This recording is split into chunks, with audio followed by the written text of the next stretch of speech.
Hi, നമുക്കിന്ന് broccoli kurma തയ്യാറാക്കുന്നത് എങ്ങനെയാണെന്ന് നോക്കാം. ഇത് ചപ്പാത്തി, പുട്ട്, അപ്പം, ചോറ് എല്ലാത്തിൻ്റെ കൂടെയും നല്ല കോമ്പിനേഷനാണ്. ഇതിൽ കുറച്ച് ഗ്രീൻ പീസ് ഒക്കെ ചേർത്തിട്ടാണ് തയ്യാറാക്കി എടുക്കുന്നത്. അതുകൊണ്ട് ഒരു പ്രത്യേക ടേസ്റ്റാണ്. അപ്പം നമുക്ക് ഇത് ഉണ്ടാക്കുന്നത് എങ്ങനെയാണെന്ന് നോക്കാം. അതിനു മുന്നേ ചാനൽ സബ്സ്ക്രൈബ് ചെയ്യാത്തവരാണെങ്കിൽ സബ്സ്ക്രൈബ് ചെയ്യാൻ മറക്കല്ലേ. റെസിപ്പി അപ്ലോഡ് ചെയ്ത ഉടനെ നോട്ടിഫിക്കേഷൻ ലഭിക്കാനായിട്ട് ആ ബെൽ ബട്ടൺ കൂടി ക്ലിക്ക് ചെയ്യണേ. ഇതിന് വേണ്ട ചേരുവകൾ: broccoli 2 cup, green peas 1/2 cup, മഞ്ഞൾപ്പൊടി 1/4 ടീസ്പൂൺ, മുളക് പൊടി 1 ടീസ്പൂൺ, മല്ലിപ്പൊടി 1 ടേബിൾ സ്പൂൺ, ഗരം മസാലപ്പൊടി 1 ടീസ്പൂൺ, പച്ചമുളക് 1 എണ്ണ 2 ടേബിൾ സ്പൂൺ, ജീരകം 1/4 ടീസ്പൂൺ, ഏലക്ക 1, ഗ്രാമ്പൂ 2, ബേ ലീഫ് 1, വെളുത്തുള്ളി 1 ടീസ്പൂൺ, ഇഞ്ചി 1 ടീസ്പൂൺ, സവാള 2, വെള്ളം 1 കപ്പ്, കസൂരി മേത്തി 1/2 ടീസ്പൂൺ. ചേരുവകൾ വിശദമായിട്ട് താഴെ ഡിസ്ക്രിപ്ഷൻ ബോക്സിൽ കൊടുത്തിട്ടുണ്ട്. ഇനി നമുക്ക് തയ്യാറാക്കുന്നത് എങ്ങനെയാണെന്ന് നോക്കാം. ഇത് തയ്യാറാക്കാൻ വേണ്ടിയിട്ട് ആദ്യം നമുക്ക് ഗ്രീൻ പീസ് ഒന്ന് വേവിച്ചെടുക്കണം. ഞാനിവിടെ ഫ്രോസൺ ഗ്രീൻ പീസാണ് എടുത്തിരിക്കുന്നത്. അപ്പോൾ അതിന് അത്ര വേവില്ല. അതുകൊണ്ട് നമുക്ക് സാധാ പാത്രത്തിൽ വെച്ചിട്ട് ഒരു 10 മിനിറ്റ് ഒന്ന് വേവിക്കാം. അപ്പോൾ നന്നായിട്ട് വെന്ത് വരും. നിങ്ങൾ സാധാ ഗ്രീൻ പീസാണ് എടുക്കുന്നതെങ്കിൽ കുക്കറിലിട്ടിട്ട് വേവിച്ചെടുക്കുക. വേവിക്കുന്നതിന് മുന്നേ കുതിർത്ത് വയ്ക്കാനും മറക്കണ്ട. ഇപ്പോൾ ഇത് വെന്ത് വന്നിട്ടുണ്ട്. ഇനി തണുത്തതിന് ശേഷം നല്ലപോലെ അരച്ചെടുക്കണം. അരച്ചെടുക്കുമ്പോൾ അതിൻ്റെ കൂടെ 1/4 ടീസ്പൂൺ മഞ്ഞൾപ്പൊടി, 1 ടീസ്പൂൺ മുളക് പൊടി, 1 ടേബിൾ സ്പൂൺ മല്ലിപ്പൊടി, 1 ടീസ്പൂൺ ഗരം മസാല, 1 പച്ചമുളക്. പച്ചമുളകിൻ്റെ എണ്ണം നിങ്ങളുടെ എരിവിനനുസരിച്ചിട്ട് മാറ്റം വരുത്താം. പക്ഷെ നമ്മളിവിടെ മുളക് പൊടി ചേർക്കുന്നുണ്ട്. ഇതെല്ലാം കൂടി ചേർത്തിട്ട് നന്നായിട്ട് അരച്ചെടുക്കുക.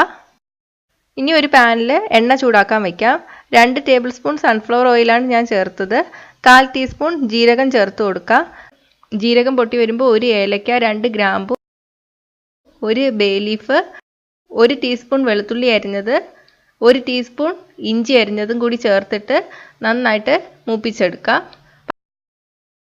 പച്ചമണം മാറി വരുമ്പോൾ കുറച്ച് കറിവേപ്പിലയും 2 സവാള അരിഞ്ഞത് കൂടി ചേർക്കുക.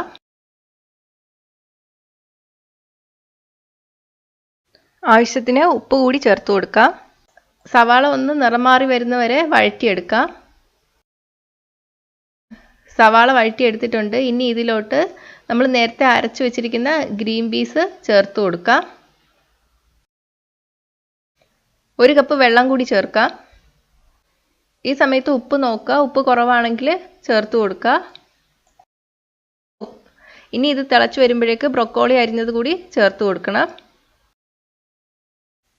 ഇളക്കിയതിന് ശേഷം ഒരു 5 മിനിറ്റ് അടച്ചു വെച്ച് വേവിക്കാം. ഇപ്പം തിളച്ച് വന്നിട്ടുണ്ട്. ഇതിലോട്ട് 1/2 ടീസ്പൂൺ കസൂരി മേത്തി കയ്യിൽ വെച്ചിട്ടൊന്ന് തിരുമ്മിയതിന് ശേഷം ചേർത്ത് കൊടുക്കുക. 1/4 ടീസ്പൂൺ നാരങ്ങ നീര് ചേർക്കുക. 1 നുള്ള് പഞ്ചസാര കൂടി ചേർത്ത് കൊടുക്കുക. ഇനി ഇത് നല്ലപോലെ ഇളക്കിയതിന് ശേഷം ബ്രൊക്കോളി വെന്ത് വരണവരെ വേവിച്ചെടുക്കുക. ഇപ്പം ബ്രൊക്കോളി വെന്തിട്ടുണ്ട്. കറി ഒന്ന് കുറുകിയും വന്നിട്ടുണ്ട്. ഇനി ഇത് നമുക്ക് ഓഫ് ചെയ്യാം. എന്നിട്ട് സർവിങ് ഡിഷിലോട്ട് മാറ്റാം. അപ്പോൾ നമ്മുടെ ബ്രൊക്കോളി കുറുമ തയ്യാറായിട്ടുണ്ട്. ഇത് നല്ല ടേസ്റ്റാണ്. അപ്പോൾ ഇതൊന്ന് ട്രൈ ചെയ്ത് നോക്കുക. ട്രൈ ചെയ്തിട്ട് അഭിപ്രായം കമൻറ്റ് ചെയ്യുക. ഇഷ്ടമായെങ്കിൽ ലൈക്കും ഷെയറും ചെയ്യുക. കൂടുതൽ റെസിപ്പികൾക്കായിട്ട് ചാനൽ സബ്സ്ക്രൈബ് ചെയ്യാൻ മറക്കല്ലേ.